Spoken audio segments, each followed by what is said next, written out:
करेंगे जर्मनी के work permit की, कि जर्मनी का जो वर्क परमिट है बेसिकली वो क्या है, जर्मनी का वर्क परमिट किस टाइप का है, और आप पाकिस्तान में बैठ के जर्मनी का वर्क परमिट कैसे हासिल कर सकते हैं। तो इस वीडियो को आप एंड तक देखिएगा, मैं सारे steps one by one cover करूंगा और मैं बताऊंगा कि Germany basically work permit visa की। तो जर्मनी का जो वर्क परमिट वीज़ा है वो बेसिकली टू टाइप्स का है।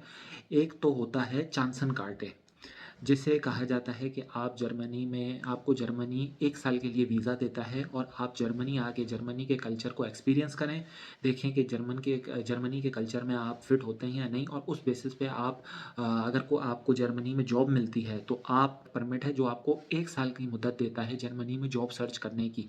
लेकिन इसमें आपको ब्लॉक अकाउंट चाहिए होता है, जो जिसकी हिसाब से वो आपको चाहिए, वो कहते हैं ब्लू कार्ड। कि आप पाकिस्तान में या दुनिया के किसी भी मुल्क में बैठे हैं, दुबई में, पाकिस्तान में, इंडिया में, बांग्लादेश में, और आपको जर्मनी में आके जॉब करनी है, तो आप की जो कंपनी है वो आपको एक कॉन्ट्रैक्ट सेंड करती है, और उस कॉन्ट्रैक्ट की जो सैलरी है को ब्लॉक अकाउंट की ज़रूरत नहीं पड़ती, और जो कंपनी आपको स्पॉन्सर कर रही होती है वही आपकी इंश्योरेंस की ज़िम्मेदार होती है।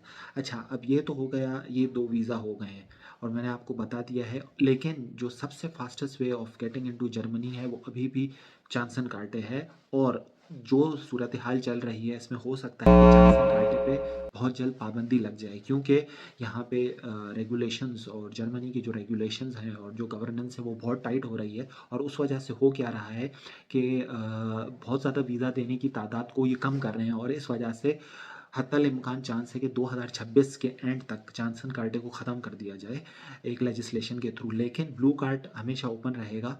लेकिन ब्लू कार्ड की थोड़ी सी डिफ़िकल्टी है उन लोगों के लिए जिनके पास वर्क कॉन्ट्रैक्ट मौजूद नहीं होता। तो आप अगर जर्मनी आना चाहें तो ये मैंने आपको एक रास्ता बता दिया है, वर्क परमिट के थ्रू आप जर्मनी कैसे आ सकते हैं, और इसका पूरा प्रोसेस भी मैंने आपको समझा दिया है। तो अगर आपका कोई भी क्वेश्चन है तो आप कमेंट में डाल सकते हैं और मैं उसका जवाब दूंगा। और मैं आपको एक बात और बताना चलूँ कि अगर आप किसी भी वर्क परमिट पे जर्मनी आते हैं स्पेसिफिकली, तो आपने एक बात लाजमी याद रखनी है कि जर्मनी में बोली जाने वाली ज़बान जर्मन है, वो इंग्लिश नहीं है।